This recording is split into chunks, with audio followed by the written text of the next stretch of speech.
حضرت محمود غزنوی نے ایک دن فرمایا کہ میں حضرت خضر علیہ السلام کی زیارت کرنا چاہتا ہوں۔ ایک غریب آدمی کھڑا ہوا، وہ کہنے لگا میں آپ کو زیارت کرا دیتا ہوں،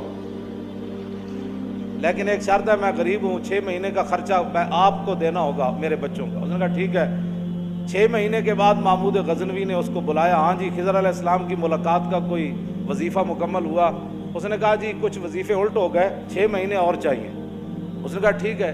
سال کے بعد اس کو پھر حضرت محمود غزنوی بلایا، فرمایا ہاں جی خضر علیہ السلام نہ کوئی میری ملاقات کا امکان پیدا ہویا، تسی وظیفے جو کر رہے ہو دریا دے کنارے؟ انہوں نے کہا جی میں کہاں، خضر علیہ السلام کہاں، میں نے تو آپ کے ساتھ جھوٹ بولا ہے، غریب آدمی تھا تو پیسے میرا روٹی پانی چل گیا 1 سال۔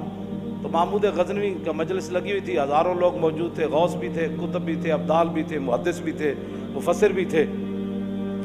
تو اس نے اپنے ایک وزیر کی طرف اشارہ کر کے کہا بتاؤ بھائی جو بادشاہ سے جھوٹ بولے اس کی کیا سزا ہے؟ وہ وزیر کہنے لگا کہ اس کو قتل کر دیا جائے۔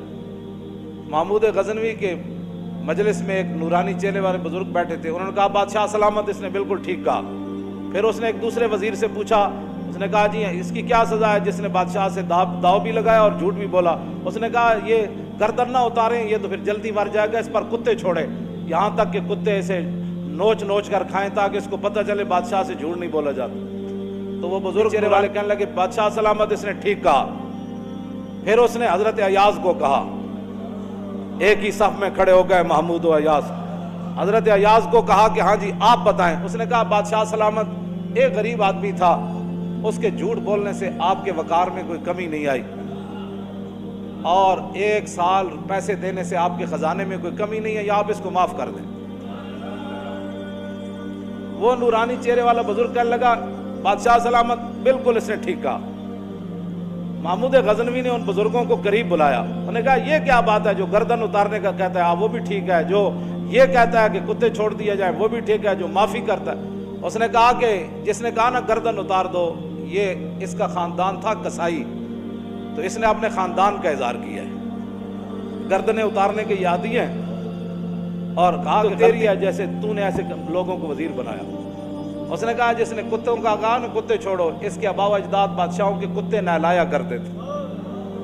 اس نے اپنے خاندان کا اظہار کیا ہے، اس نے اپنی فطرت اپنے خون کا بتایا ہے، اور کہا کہ رہ گیا ایاز تو یہ سید ہے، اور سید کربلا میں لٹے بھی گئے